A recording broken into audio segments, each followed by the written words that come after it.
A Bíblia mostra para nós também em Gênesis, quando Deus se propõe a criar o homem, então ele diz assim: façamos o homem à nossa imagem, conforme a nossa semelhança, e domine ele sobre as aves do céu, os peixes do mar, os animais domésticos, os animais selvagens, sobre todas as coisas. Isso no versículo 26. No capítulo 1, no versículo abaixo, ele diz a mesma coisa: façamos o homem à nossa imagem, a imagem de Deus. Homem e mulher os criou, e Deus abençoou dizendo: domine, seja férteis, multiplique, domine sobre as aves, sobre os animais. A Bíblia repete duas vezes a mesma coisa praticamente, com a diferença entre 2 ou 3 versículos. Por quê? Porque o Senhor nos fez para dominarmos, mas nós só íamos dominar se nós tivéssemos a imagem e a semelhança do Senhor. O Senhor fez a mim e a você imagem e semelhança, e disse dominar, porque a imagem e a semelhança gera domínio.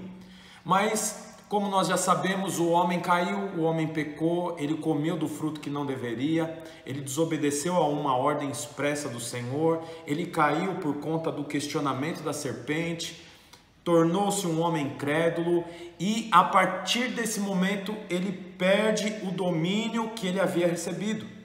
E o domínio agora da terra é passado para a mão do pecado e da morte.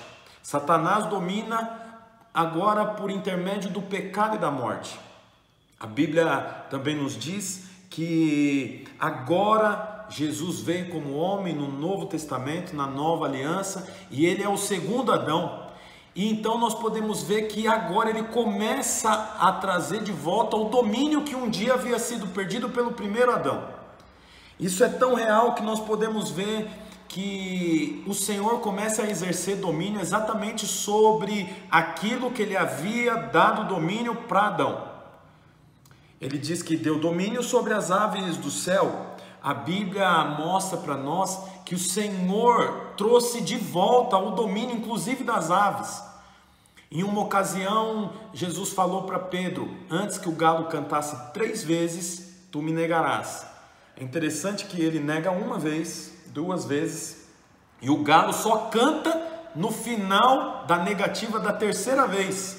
Sabe por quê? Porque o Senhor exercia domínio inclusive sobre as aves. Da mesma forma sobre os animais.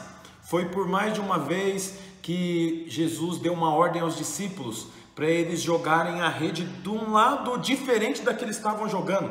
Só mudou o lado, e a Bíblia diz que houve tantos peixes na rede que eles precisaram chamar reforço de uma outra embarcação. Olha, como é que pode?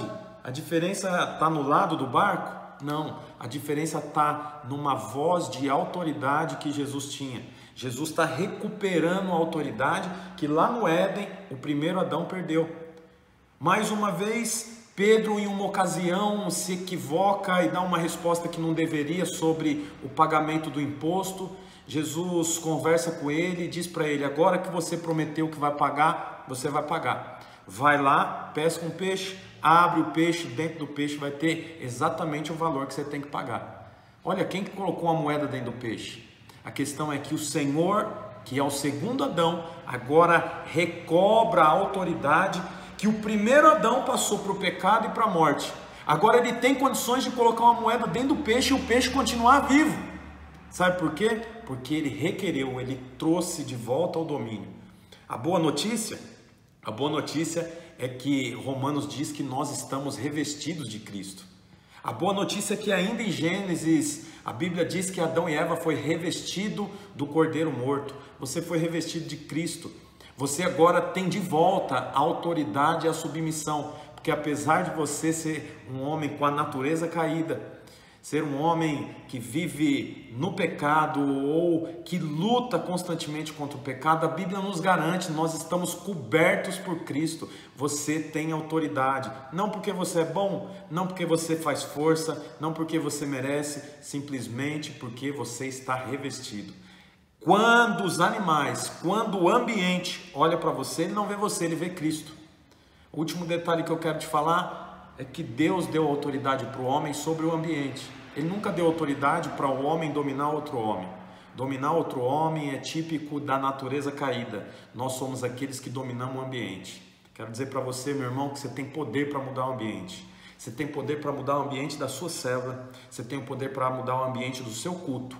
Se a salvação de toda a humanidade entrou por um homem, a multiplicação da sua célula pode entrar por você também. Sabe por quê? Você é imagem e semelhança e tem poder para exercer domínio.